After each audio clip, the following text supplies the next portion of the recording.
যন্ত্রণা থেকে বাঁচার চেষ্টা করলেও, পালিয়ে থাকার চেষ্টা করলেও পালাবার কোনো সুযোগ, বলেন পালিয়ে থাকার কোনো সুযোগ নাই। এই জন্য সহিহ বুখারীতে নবীজি বলেছেন, কুল্লু ইমরিইম মুসাব্বাহুন ফি আহলিহি, প্রত্যেকটা মানুষ তার ফ্যামিলির সাথে, তার পরিবারের সাথে, তার খাটের উপরে, তার চকির উপরে, তার ঘরের ভিতরে ভোরবেলায় জাগ্রত হয়। ওয়াল মাউতু আদনা মিন শিরাকি নালিহি, কিন্তু ওই বান্দা বান্দির মৃত্যু তার এত কাছাকাছি থাকে, তার এত নিকটে থাকে, জুতার পিতা যেরকম জুতার নিকটে থাকে, তার থেকেও মৃত্যু ওই বান্দা বান্দির আরো বেশি নিকটে থাকে। নবীজি বলেছেন, কুল্লু ইমরিইম মুসাব্বাহুন ফি আহলিহি, প্রত্যেকটা মানুষ তার ভোরবেলায় ঘুম থেকে জাগে, ভোরবেলায় ঘুম থেকে উঠে তার ফ্যামিলি, তার পরিবারের সাথে।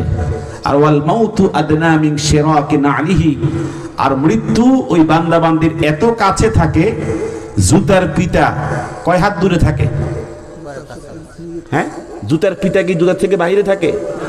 এত নিকটে জুতার পিতা, জুতার এত নিকটে, তার থেকেও বেশি নিকটে আমাদের মৃত্যু। একদিন নবীজি আমার একজন সাহাবীকে কবর দিয়ে লাশ দাফন করে সাহাবীর জন্য দোয়া করছেন। লাশ দাফন করে দোয়া করা সুন্নত। লাশ দাফন করে দোয়া করা কি সুন্নত? লাশ দাফনের পর নবীজি দোয়া করছেন, চোখ দিয়ে টপ টপ করে পানি পড়ছিল। হুজুর দোয়া যখন শেষ হলো, হুজুর বললেন, ইয়া ইখওয়ানি, ও আমার সাথীরা, ও আমার উম্মতেরা, লিমিসলি হাযা ফাআইদ্দু, এই কবরের জন্য, এই বাড়ির জন্য তোমরা কি প্রস্তুত করেছো? লিমিসলি হাযা ফাআইদ্দু, এই কবরের জন্য পরিপূর্ণ প্রস্তুতি গ্রহণ করো।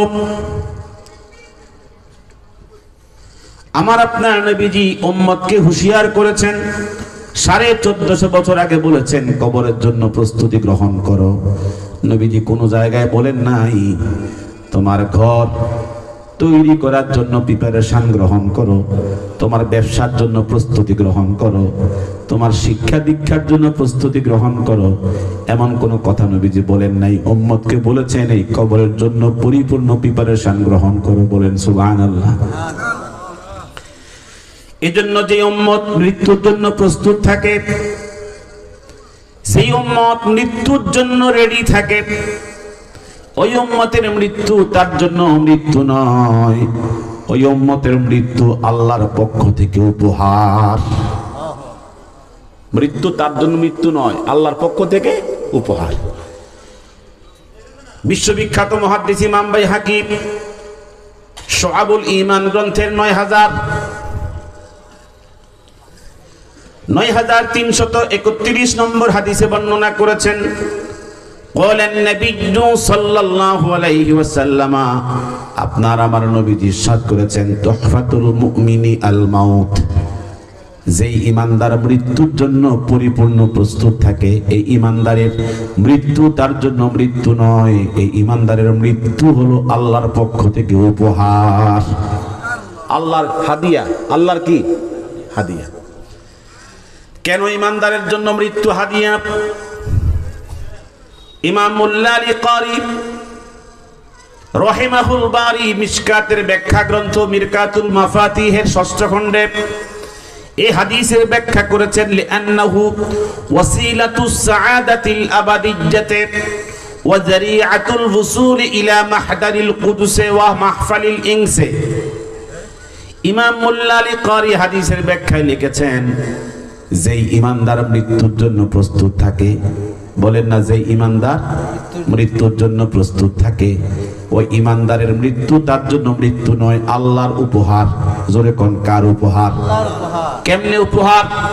ইমাম মুল্লালি কারি বলেছেন, লিআন্নাহু ওয়াসিলাতুস সাআদাতিল আবাদিয়্যাতি, কারণ মৃত্যু একটা গেট, একটা দরওয়াজা, একটা ব্রিজ, একটা কালভার্ট, একটা সেতু। যখন বান্দা ঈমানদার মৃত্যুর জন্য প্রস্তুত থাকে, যখন এই মৃত্যুর মাধ্যমে এই সেতু পার হয়ে যায়, এই ব্রিজ যখন সে পার হয়ে যায়, এই ইমানদার ডাইরেক্ট আল্লাহ তাআলার জান্নাতের মালিক হয়ে যায়।